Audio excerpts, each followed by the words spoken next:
welcome back to my channel. My name is Hermione, and on this channel I like to share with you how you can craft your best life on a budget.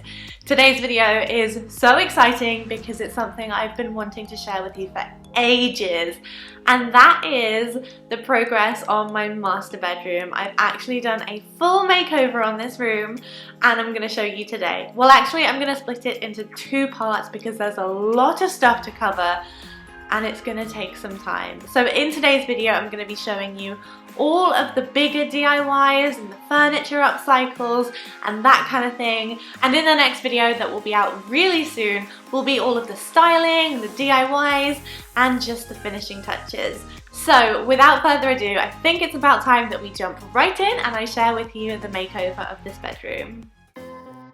Let me quickly refresh your memory on what the bedroom looked like when I first bought the house. This, I guess, is the before shot. It was covered in paint, holes and graffiti. I sometimes even wondered if this would ever become a livable bedroom. Fast forward, and as you might have seen in my last DIY video, which you should totally go and check out if you haven't done so already, we've managed to do a lot of work on the room to get it looking brand new.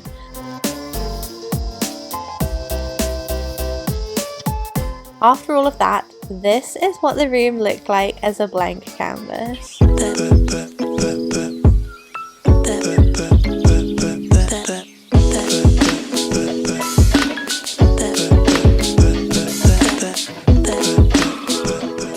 So, on to the makeover.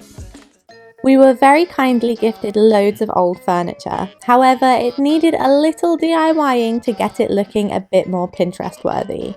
With the matching drawers and wardrobe, we removed the handles, filled the holes with wood filler and then sanded the surfaces all over to remove the shiny finish. We painted them with a white chalk furniture paint and a foam roller.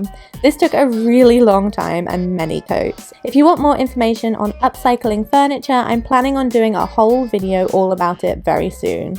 Otherwise, as there's a lot of painting that needs to be done in this house, I'll probably end up repeating myself way too much. Anyway, once the pieces were dry, we sealed them with the matching furniture wax. This did discolour the white slightly, so that's something to consider, but it does protect the surface from getting chipped. To update the fronts of the furniture, we added some new hardware to the drawers and the wardrobe. I found these handles in HomeSense on clearance and I used 8 of them in total. Before moving the bed in, we laid down this super soft and cozy rug that I picked up in IKEA. This was a bit of an investment piece, but seeing as we were so fortunate to be given so much furniture, I thought it was money well spent.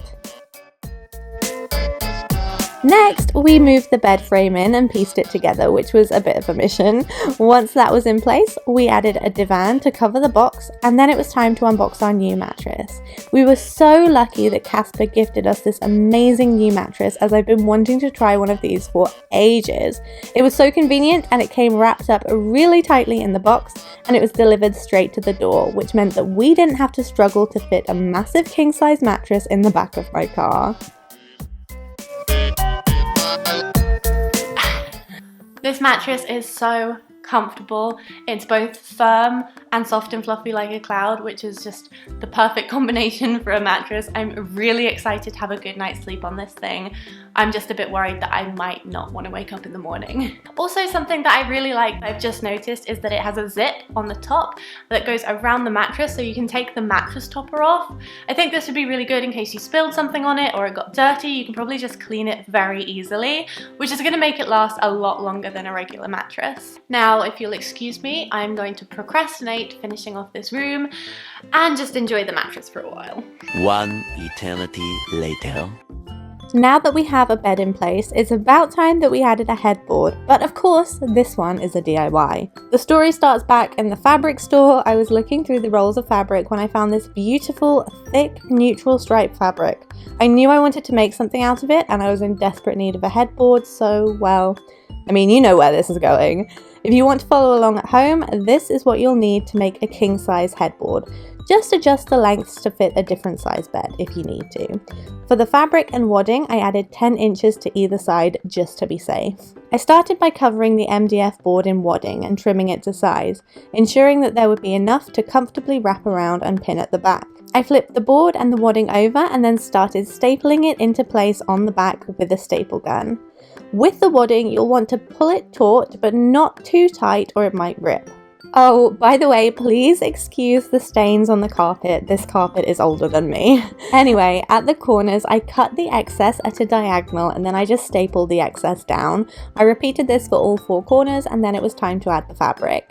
I did the same thing for the fabric as I had done for the wadding, except I folded the edge over twice before stapling. This was to give the back of the piece a clean edge.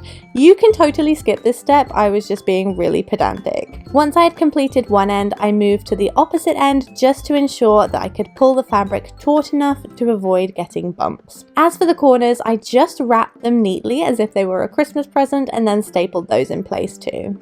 Now for the fun part, attaching it to the wall, which by the way isn't fun at all, so you've been warned. To attach it, I used flush interlocking fixings from the hardware store. One side fits to the wall and the other to the headboard. I used 3 sets of these. Start by marking the position of your first fixing on the headboard. Continue this with the other fixings, but measure them to ensure that they are spaced evenly apart. When you are happy with the layout, drill holes where you've marked and screw the fixtures in place. You'll want to ensure that the ones on the headboard are pointing down and the ones on the wall are pointing upwards. So what are you doing? Flipping them the other way around. And why are you doing that? Because I put them on the wrong way around in the first place. I think I remember somebody saying something about that earlier, but you weren't listening to them. Who was that? I don't know. But I think I'm the only other person in this house. Just FYI, they need to be flipped the other way from the footage I've just filmed, if you're following along at home. Yeah, here's me fixing my mistake and making them all point downwards. Don't make the same mistake. When placing your headboard on the wall, use a level to ensure that it's positioned correctly and mark on the wall where it will go.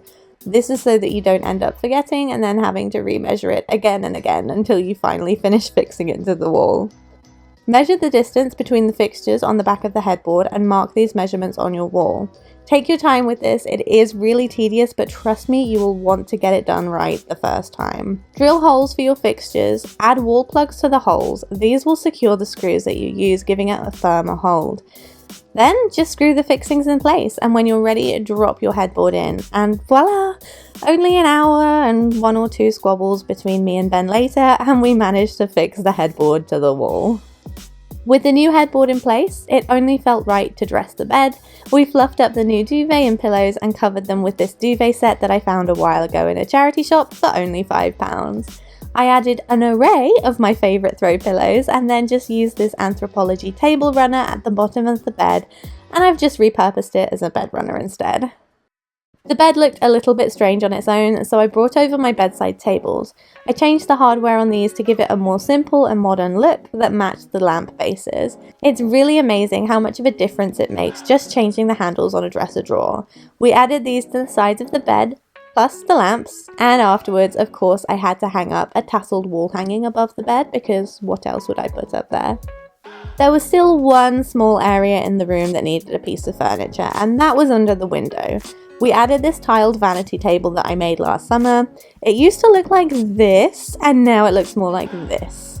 Okay, so this was meant to be a DIY project, but I had a few struggles with it and I never uploaded it to this channel. I know exactly where I went wrong, so I do want to show you how I made it and what you can do to make it better.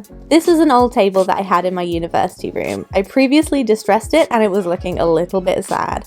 To fix it, I started by nailing in all the edge pieces that were falling off.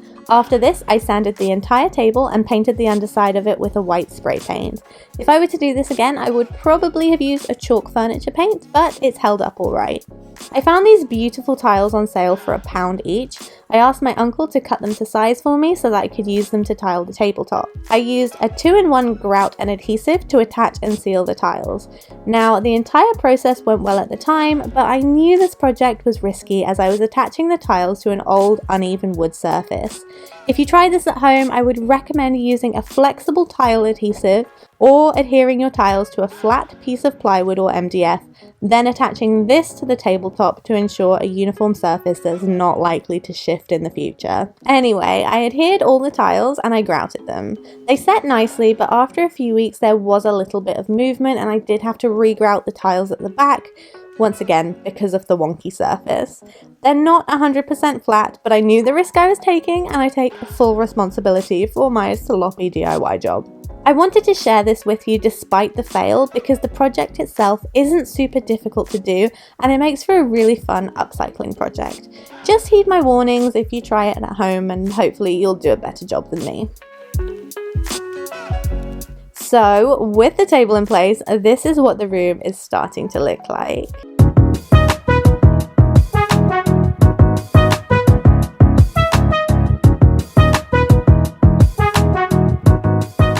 It's definitely getting somewhere, but there's still a lot of work to do, and I'm really looking forward to styling the space very soon.